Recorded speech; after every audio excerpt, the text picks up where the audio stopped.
What's up, guys? Alex Kahn here in Celebration, Florida. We're here for the Celebration Exotics Car Festival, and there's a lot of hypercars I want to see, and there's also some movie cars I want to check out. This is the Vector M12. They only made 17 of these cars worldwide, so it's extremely rare, and not much to say. This was modeled after the Lamborghini Diablo, so it actually has a Lamborghini V12 engine inside, and you can see it's got these scissor doors, which it was open a second ago, but someone closed it. Hey guys, I'm in for a treat. We actually have one of the screen-used cars from the new Knight Rider TV show, and you actually own this? I do, yes. How were you able to obtain this? I saw it online, advertised on Hemmings, so I guess I was at the right place at the right time, so I bought it. Gotcha. Were you a big fan of the new Knight Rider show?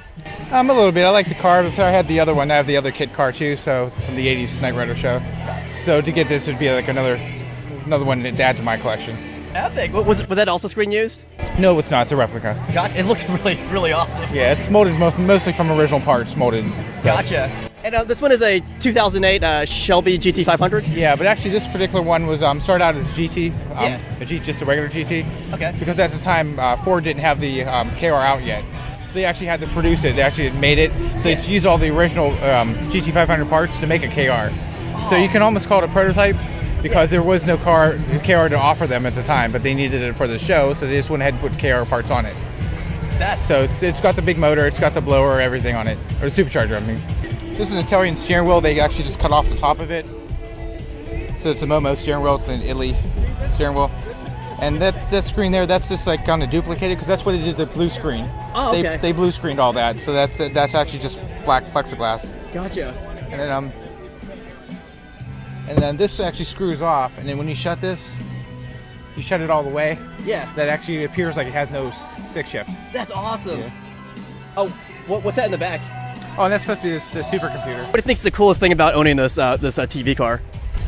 Just to know that you're like when it sits in your garage, to know when you watch the movie, it's sitting right there in your garage. So that's kind of neat. It's kind of surreal. You sit there and watch the show, and you look out. Oh, there it is. Yeah. All right, guys, we're looking at 5 Pagani Huayras, and that is quite impressive because they only made 100 of these. So that means you're looking at 5% of the Pagani Huayra population in the entire world. This car is quite beautiful. It's a rear-wheel drive. Engine was made by AMG. It's got a 6-liter turbocharged V12 capable of 720 horsepower, which does 0 to 60 in 2.8 seconds. The entire body is carbon fiber. The tailpipes are made of titanium. If you look on the interior, it looks like a Victorian made. It is the most beautiful interior I've ever seen out of any car. So yeah, actually another cool thing about this car is if you buy one of these cars, you're actually going to have a direct communications with the creator, Horatio Pagani. I guess you guys like Ferraris. There are all kinds of Ferraris here. We have some classic Ferraris. We've got this one that looks like the one from Miami Vice.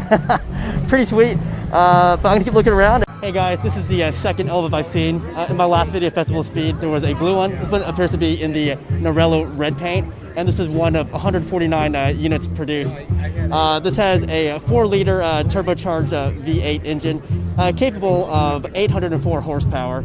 And you guys know about the McLaren Air Active Management System, which pushes air through there, out there, and then over the cockpit, so that the passenger and the driver in the cabin are unharmed by the wind.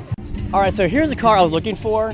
It's based off of the Ferrari from Ferris Bueller's Day Off. You know, Cameron's dad owns this Ferrari with so many miles on it.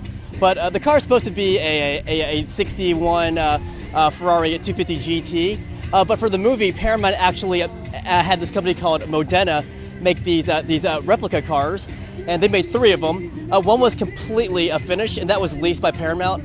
The second one was only partially complete, and that was used for interior shots with the actors. And then the third Modena was used for the famous shot where the Ferrari flies outside of the house and crashes. But then the first one that was leased, that was used for wide angles and a lot of the beauty shots. As for this car, I don't think it's any of those. But without the owner here, I don't know for sure, because I know the one that's leased, the one that everyone knows about, is up in Maryland, and that one has a Vermont plate on it. So I don't think this is actually from the movie. But I don't know for sure. Hopefully someone can correct me if I'm mistaken. But it's a very nice looking replica of the replica from Ferris Bueller's Day Off. Hey guys, you ever seen so many DeLoreans in your life? Look at that. All right, guys, as you can see, it's pretty busy at this car show, which is pretty exciting. And there's a lot of McLarens behind me. I've already covered the McLaren Senna and also the LM, so I'm not going to cover them again. But yeah, all kinds of hypercars, exotics, and also some movie cars as well. Hey guys, right behind me is a 1929 Ford Model A used on Happy Days. And this is from that episode where Ralph gets his car fixed up by Fonzie. And then these guys challenge Ralph to a race, and Fonzie decides to step in and race the guys for Ralph. All right, guys, so I'm going to call it quits for the car show today. It was quite excellent. Saw a lot of great hypercars and also those movie cars and movie car replicas. I did set out to see the Bugatti Chiron.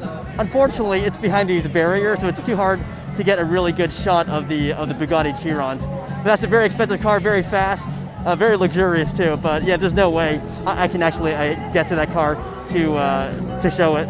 But I did get some shots of the Pagani Huayras, which is actually really challenging to set up because those two were also behind those black barriers back there.